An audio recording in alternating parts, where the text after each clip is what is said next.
I will tell you that I have not seen any organizer after the likes of Zik in the fight towards Nigerian independence. I have not seen any organizer, underground organizer as versatile as Chima. Chima could be in Lagos for the next 1 year. You can't even dictate where he's moving. In those days, during the June 12th exercise, I happened to be the Labour correspondent of Vanguard, and Chima will fix a date and venue for a press conference, and the military will clamp down on that. That's not the actual venue. Few minutes to the period, Chima will give you the new venue.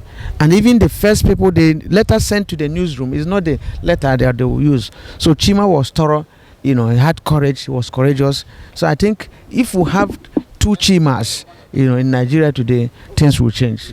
Sowore, after being abducted for 45 days, has now been charged finally with treason and insulting the president. How do you respond to that, sir? Well, I wouldn't know the position of NLC, but I represent the ULC. I think I didn't see it initially as a legal matter. I thought it was a struggle, which was poorly managed. If it is a rally and a struggle that Nigerians, the workers, the masses bought into, it will not survive at the courts. Like you had Comrade Falana said, when Chima, Ubani and others were to be tried, those of us in the student union movement will mobilize, and the court couldn't sit. So if Nigerians buy in, if they were organizers like Chima around, by now, even the prolonged detention, the trial, all those things, would have been resisted. But I'm here to read the charges, and know what they are. But I know that, they will meet some other prominent Nigerian lawyers with the masses background in court. But there's a general opinion that this administration is repressing voices of critics. Would you hold the same view? There's hardly any administration that doesn't repress them, but the degree of repression is what matters.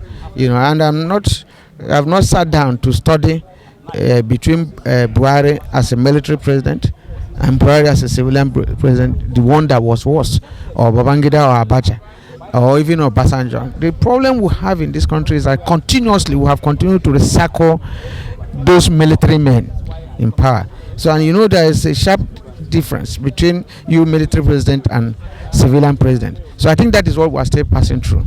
Maybe those things you are witnessing in the hands of military presidents who were military president prior to now, you wouldn't have witnessed them under Jonathan or even the late Yar'Adua. But it is also said that prior to now, if there's any time the ruling party or any incumbent administration wanted to repress the people, for instance, there's an increase in VAT to 7.2%, we would have seen labor movements coming out to organize. What has changed now? The issue is that we have not gotten to the level of organizing on this.